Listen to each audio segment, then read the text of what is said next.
Estas playas del Golfo de Rosas han sido testigo del desembarco de dos civilizaciones, la griega primero y la romana después. A lo largo de los siglos, el hombre ha intervenido sobre el medio en esta región y ha dado lugar a modificaciones tan profundas que ha provocado la respuesta de la naturaleza. En este capítulo mostraremos el frágil equilibrio al que se encuentra sometido el litoral y cómo una modificación del curso de dos ríos cambió la historia natural de este rincón del Ampurdán.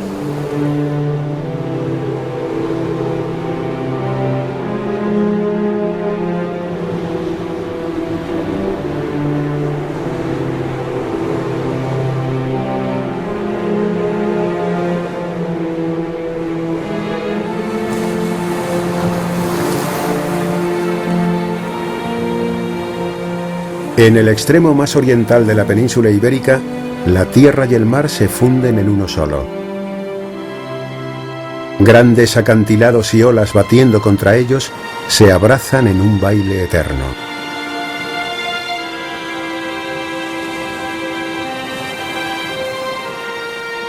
Desafiando a la gravedad, los pinos se asoman a los precipicios como vigías silenciosos, en compañía del viento y de gaviotas oportunistas que se cuelgan de él.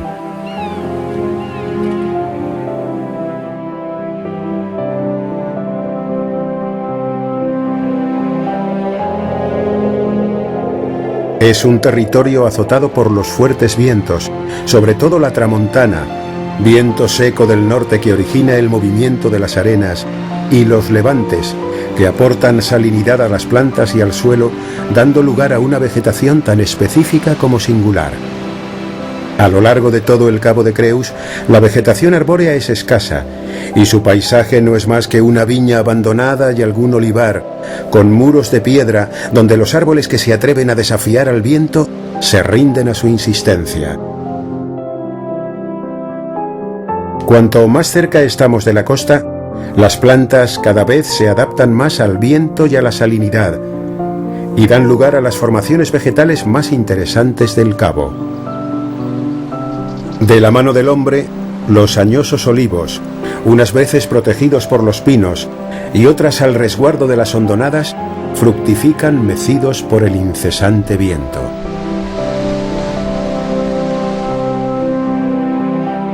En la fachada meridional del cabo, al abrigo de los vientos de tramontana, el pueblo de Rosas es la puerta de entrada a una playa de 18 kilómetros que caprichosamente se orienta de norte a sur. A lo largo de ella, las construcciones interrumpen el paisaje de arena y mar, e incluso algunas de ellas se atreven a adentrarse en la zona de equilibrio. En el extremo opuesto de la playa, el pueblo de La Escala pone fin al Golfo de Rosas, al que de forma natural solo los ríos Muga y Fluvià se atreven a cortar.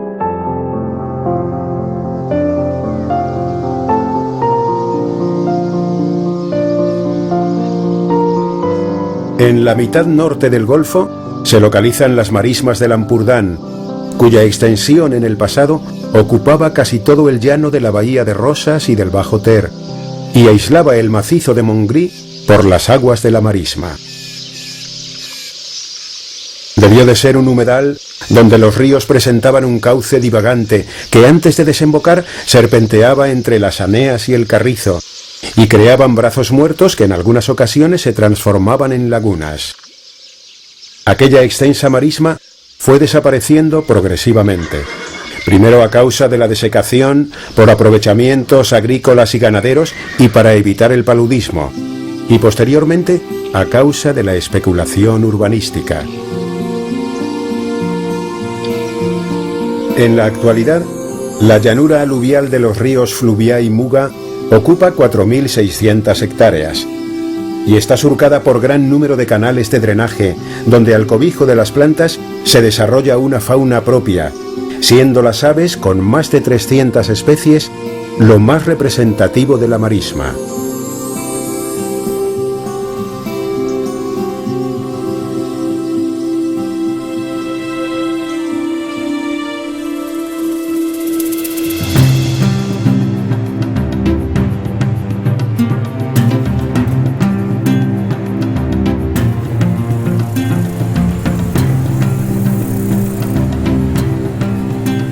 Frente al macizo del Montgrí y de la misma naturaleza geológica que él, emergen los 7 islotes de las Medas.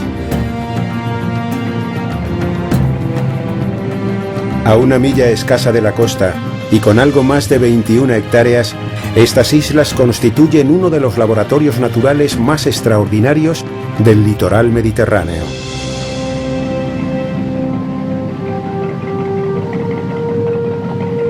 Su naturaleza kárstica, salpicada de cavidades y túneles, junto a otros factores como corrientes y aportaciones de materia orgánica por la proximidad de la desembocadura de los ríos, justifican la presencia de los 1.345 taxones marinos descritos en ellas.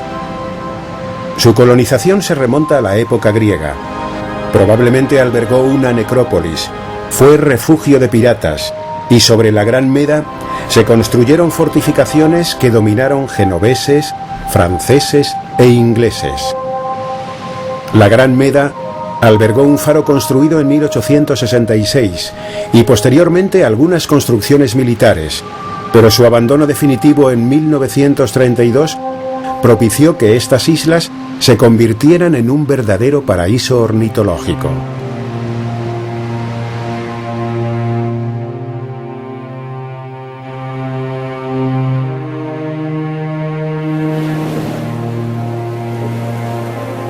Los primeros pobladores de las marismas vivían en los lugares más elevados, y precisamente en el istmo que unía a San Martí de Ampúries a la costa, se ubicaba en el siglo VII a.C.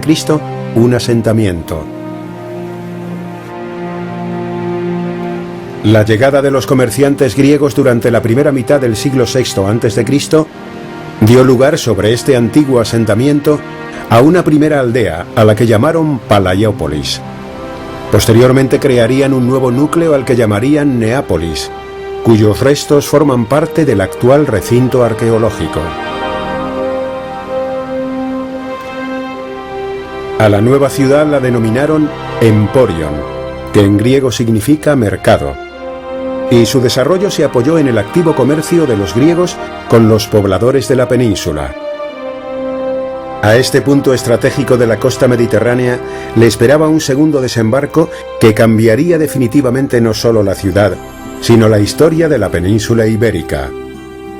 El ejército romano, de la mano de Gneo Cornelio Escipión, con motivo de la Segunda Guerra Púnica, desembarcó en el puerto de Ampurias con el fin de cerrar el paso por tierra a las tropas cartaginesas. Este desembarco daría lugar al proceso de romanización de la península. Marco Poncio Catón instaló su campamento de Ampurias en el año 195 a.C., dando lugar, a principios del siglo I a.C., a la ciudad romana, que durante la época de Augusto se uniría física y jurídicamente a la ciudad griega bajo el nombre de Municipium Emporiae. El declive de la ciudad llegó en el siglo III después de Cristo.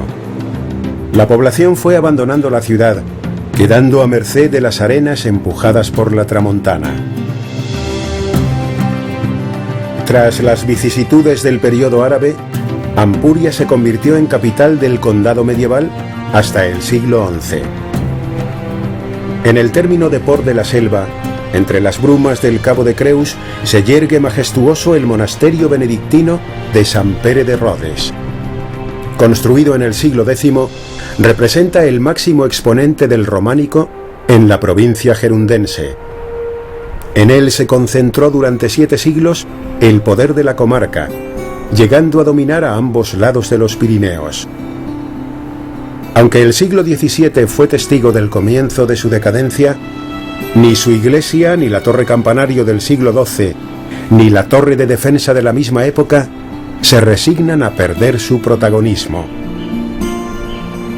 Lo mismo parece pasarle a la ciudad de Pals, que guarda entre sus murallas el embrujo del medievo.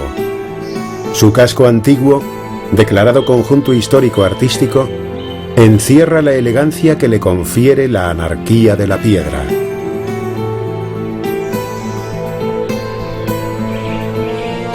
En su recinto gótico, las calles empedradas están flanqueadas por fachadas de casas nobles, en un armonioso contraste de ocres.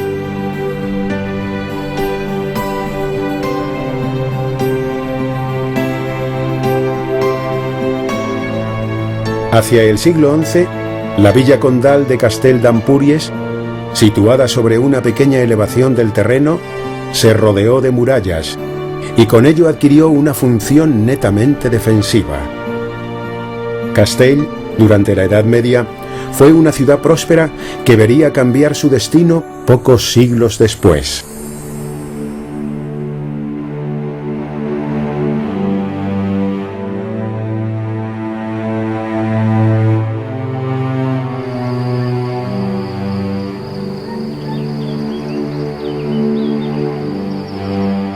La intervención humana originada durante el siglo XIV iba a poner en peligro los intereses de los municipios de L'Escala y Torroella de Montgrí.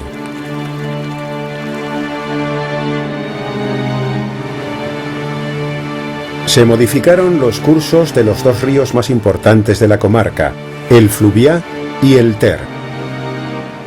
El primero desembocaba por el canal denominado actualmente Riu Vell o Riuet, en las proximidades del núcleo urbano de Sant Martí d'Empúries, y se cambió su curso más hacia el norte. Y el segundo fue derivado de una manera definitiva al sur del macizo del Montgrí en torno al año 1302, eliminando el brazo que vertía al norte de la Escala.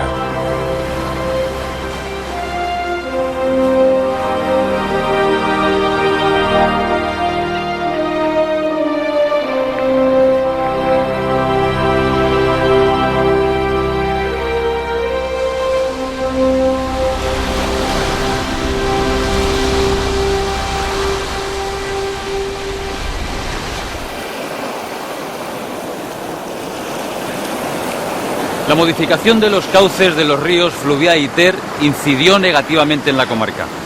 Estos ríos, que por entonces no debían tener una desembocadura bien definida, mantenían en equilibrio el aporte de arena realizado por el mar y las drenaba periódicamente.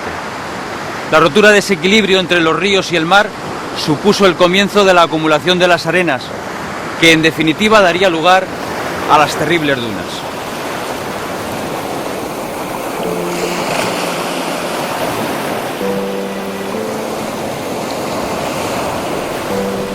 La arena depositada y secada por el sol en la playa era empujada por el viento, en especial el de tramontana. Su componente dominante, de dirección norte o noroeste, obligaba a las arenas a desplazarse paralelas a la costa, creando dunas litorales.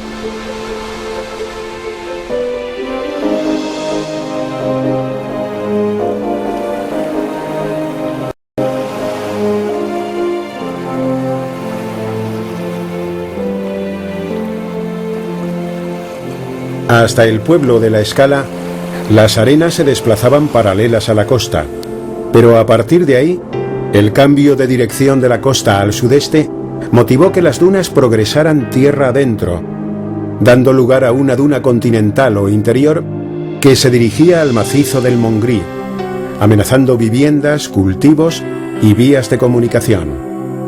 También la duna litoral producía perjuicios de la misma índole en los alrededores de Sant Martí d'Empúries y en la misma población. En el verano de 1882, el profesor de la Escuela de Ingenieros de Montes de Madrid, Primitivo Artigas, buen conocedor de la comarca, ya que era natural de Torroella de Montgrí, visitó la zona en un viaje de prácticas con los alumnos de tercer curso, y en su memoria ya ponía de manifiesto el problema y la necesidad de crear una comisión para el tratamiento de las dunas. La memoria llegó al Ministerio de Fomento, pero hubo que esperar 9 años para que el ingeniero de montes del Distrito Forestal de Barcelona, Girona y Baleares, Javier de Ferrer, redactara un anteproyecto en 1892. Fue de Ferrer quien relacionó el avance de las dunas con las modificaciones de los cursos de los ríos. En su proyecto daba como valores medios de progresión 16,25 metros al año, y como la longitud de la duna era de 8.837 metros, las arenas habían empleado 544 años en alcanzar esa longitud.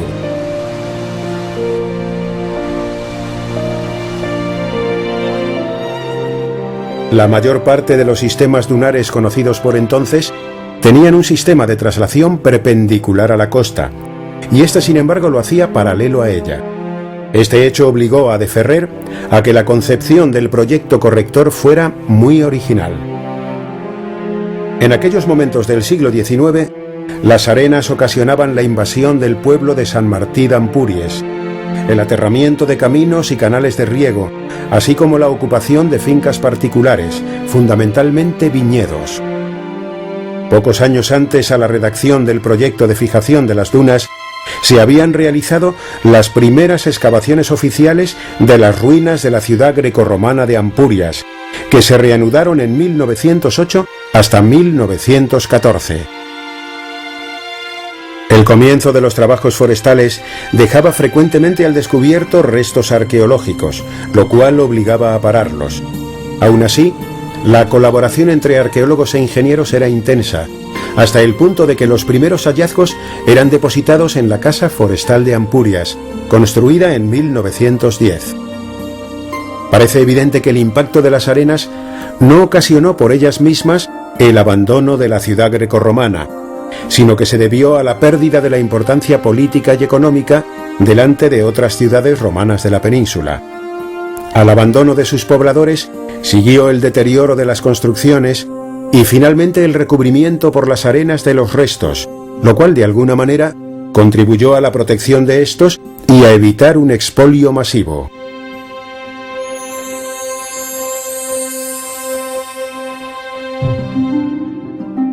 Los trabajos dieron comienzo el 19 de mayo de 1896 con la construcción de la duna litoral desde el río Vell hasta Sant Martí d'Empúries, para proteger este núcleo de población, ya que por entonces estaba siendo invadido por la arena.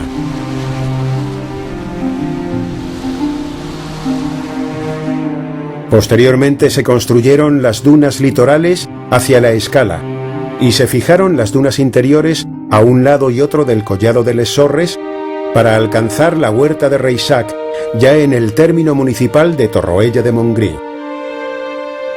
Todos los trabajos conocidos de fijación de dunas que se habían realizado hasta entonces se basaban en la colocación de obstáculos perpendiculares a la dirección del viento, a base de tablestacados o empalizadas, hasta una altura que impidiera a las nuevas arenas sobrepasar la duna litoral, y luego se estabilizaban con vegetación. Esta técnica era efectiva cuando los vientos dominantes eran perpendiculares a la línea de costa, pero aquí de Ferrer desarrolló un método novedoso. Construyó una serie de dunas artificiales paralelas a la costa, pero acabadas en tramos curvos en dirección al mar, para conseguir que las arenas arrastradas por el viento del norte retornasen de nuevo al mar. Para evitar que las arenas siguieran alimentando a las dunas, se construyó una duna litoral o contraduna, con un perfil teórico de equilibrio a base de grandes movimientos de arena, con las dificultades propias de los medios de la época, a base de carros tirados por caballerías y carga a mano. La fijación se inició utilizando básicamente barrón, una gramínea muy poco exigente, propia de terrenos arenosos, que ya se utilizaba en la comarca para la protección de viñedos.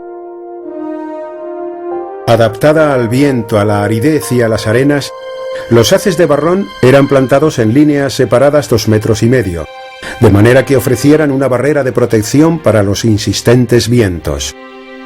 Las dunas interiores se fijaron con plantaciones de barrón, con la construcción previa de pantallas protectoras contra el viento en algunos casos. Posteriormente, se procedía a la repoblación mediante siembra de especies arbustivas y arbóreas, en especial pino piñonero y pináster, aunque también se utilizaron taray y retama. En ocasiones, se protegían con ramas de pino depositadas sobre la superficie del suelo.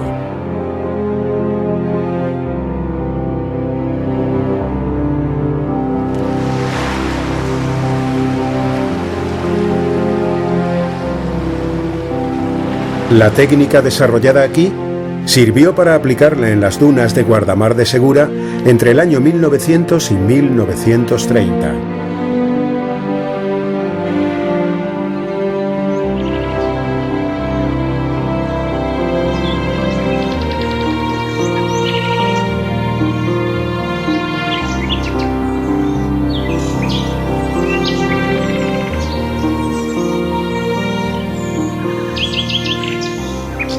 además de Ferrer, también intervinieron en este proyecto los ingenieros Reich, Llauradó, Puigvall y de Martí.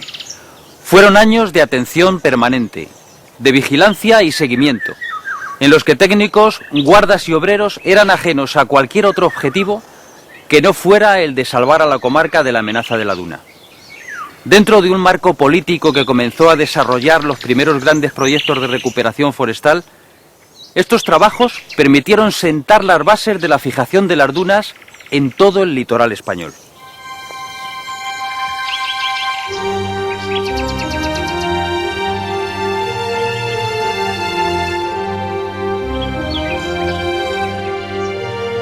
En ocasiones, los elementos naturales, en especial el viento, se empeñaban en hacer fracasar el proyecto, pero la planta que se perdía era inmediatamente repuesta.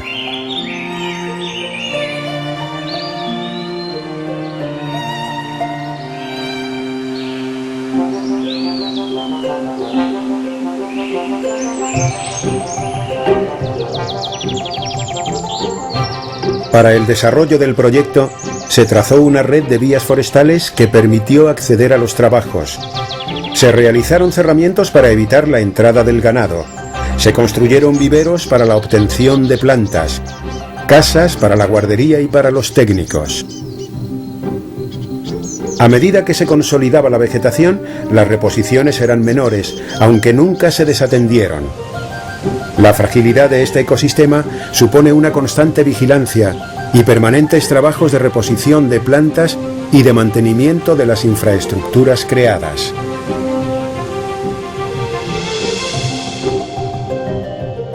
En el Día Gráfico de Barcelona, del 20 de abril de 1927, se decía: Torroella, que un día maldijo estas arenas, tiene actualmente un gran parque. Hoy el forastero que visita nuestra villa, después de enseñarle las joyas arquitectónicas que contiene la población, se le ha de acompañar a las dunas para que admire el frondoso e inmenso bosque de pinos. Habían pasado 30 años desde el inicio de los trabajos.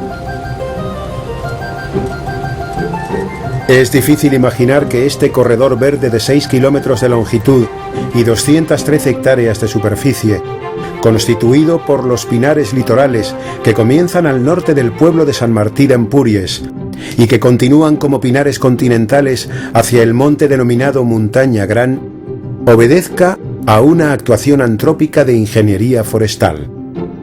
El panorama de comienzos del siglo XX difiere sustancialmente de la situación actual.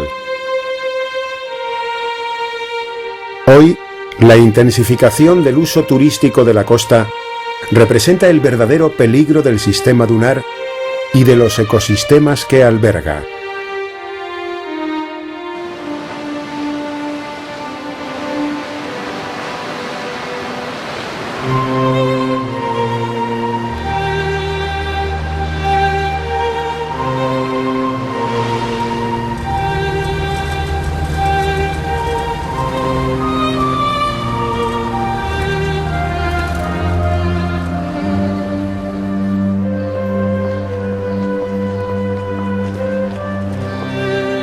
Otro factor perturbador son los cambios en la dinámica de las playas con penetración del mar, provocados por causas naturales o por obras de defensa de ciertas zonas de las playas. Desde 1929, tanto las dunas litorales como las continentales fijadas por la Administración Forestal son montes declarados de utilidad pública, con todas las garantías legales que conlleva esta declaración, como es la calificación como terreno no urbanizable de especial protección. En la actualidad, la duna continental se encuentra estabilizada, mientras que la litoral cada vez se encuentra más amenazada, ya que se tiende a usar como parque urbano lo que se concibió como bosque protector. La alteración de la duna, por pequeña que sea, supone un deterioro difícilmente recuperable a corto plazo, y solo limitaciones de uso drásticas u obras adecuadas impedirán su deterioro.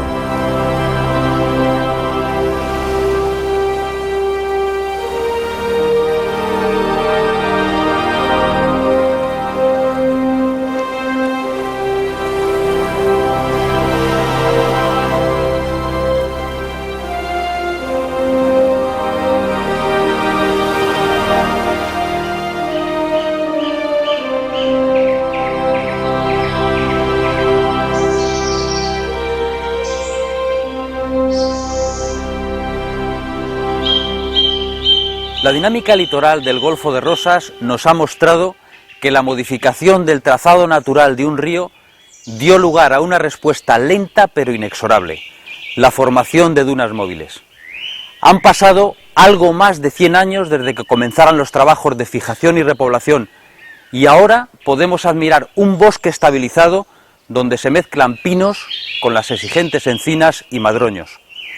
Solo la protección y conservación de este bosque protector permitirá que la duna siga dormida.